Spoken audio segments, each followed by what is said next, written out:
friends, hello, welcome back. Hopefully it's having a lovely day. We're going over gameplay settings today.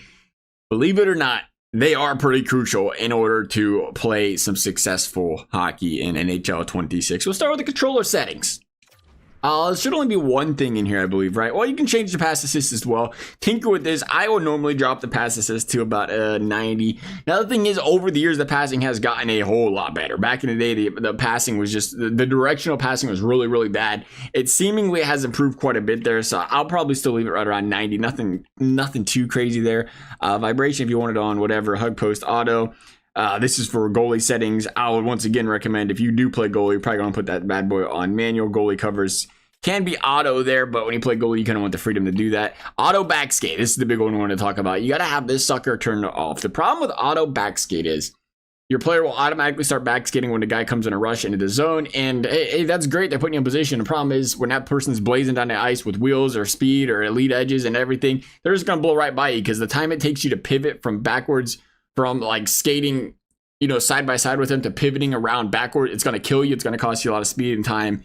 And that animation just slows you down. It's great to do it on your own if you can get in position to do that. But when you count on the computer to do it in so many different positions, it really just burns you at the end of the day. So it's very important to keep that out of your game. Your player indicator size, your puck size, this is all up to you. I like, player indicator size. This is a setting that shows the side of the indicator below the player. When set to off, no indicator will be shown. Player name indicator is on. You can turn some of this stuff off. The less distractions, the better. I like to have the player indicator off. I do still like to have your indicators below it. Some people don't, some people do. Chat accessibility, that stuff looks fantastic. Your quick settings, I don't think there's too much to change in here. That's just your default stuff. Go by your preferences.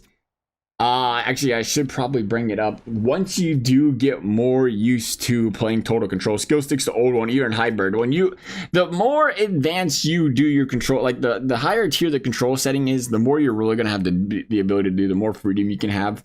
I always can imagine, I don't know if you play baseball or even football back in the day, or it's like if you just push one button as opposed to do something, sure, it's going to work, but it's not going to be as accurate. Kind of reminds me of meter versus pinpoint in baseball, or even the directional hitting where it's like, yeah, you could just push the arrow one way or the other, but it's not going to be as accurate as compared to if you just precisely do it yourself and use all the tools to your advantage. When they come up with new stuff, it's typically the best controller setting, so definitely recommend using total control in that regard. Let's talk about the game settings here real quickly. Rules NHL, period, difficulty, classic camera. There's it is. There's what we was looking for. Camera angle, again, ever so important. So a couple things.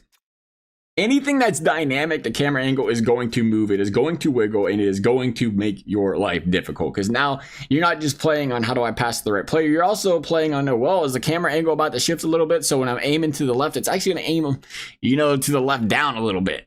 So anything dynamic, brutal. It is a preference. I prefer classic because it does give you most of the zone so you can see everything that's going on, whilst also still being kind of close to the ice. Some people love overhead, but I just feel like I'm playing with an ant and I don't even see my guys, so it even gives you a bigger view. So it's a preference there. Definitely prefer classic. I just feel like you're in the game more, you're playing the game more, you can kind of see your player do things a little bit more. Your shootout camera is currently at dynamic low. Again, just same story. Get used to what you're used to. I kind of like playing on high, honestly, with shootout camera. I like to be a little bit closer. I like to be in the goalie's face a little bit more just because you can see his motions quicker. So I kind of sit around that. And the rest should be good there. I leave the auto lane changes on. You do have the ability to turn them off. You know the game might be a good thing to leave them on until you get used to it. On ice trainer, here's a big one. The on-ice trainer is a distraction. It's great if you've never played hockey a day in your life and you do not know how to play, because it is going to kind of show you the zones, the areas you need to be in. But otherwise, it's kind of a lot of noise. Like the control hints, contextual control hints appear above your player, letting you know which actions you can perform and how to perform them. When the color switches from faint to dark blue, you're in a good position, and so off. So we turn that off. Feedback hints, get rotating feedback on what actions you're performing. I actually like this one. Again, the more you can clean up, the better. The reason I like this one is just because I play center and I like to know, like, did I get countered? Was I late? Was I early? This year, especially with the referee being a little bit different the way they drop the puck, kind of like to know that. And it's kind of helped me too. It's like, well, if you're late every single time, it's like, okay, now what's the connection looking like? Kind of gives you a little feedback early on.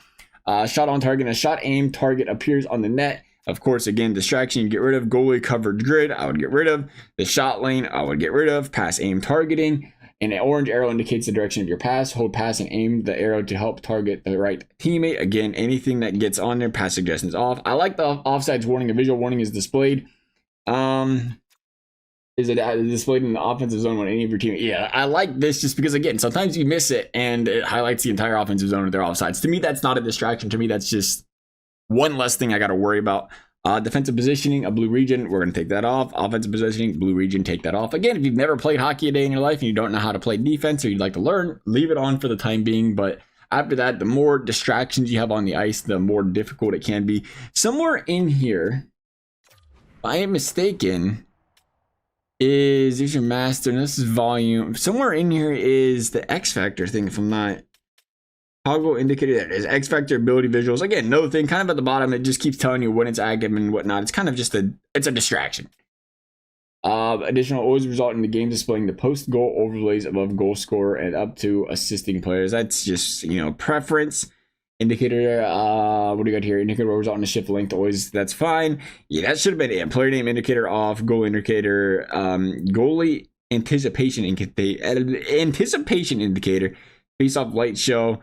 Again, just a preference thing, but that is it. That should be just about everything. You can even turn off, you can even turn off the pressure meter if you want.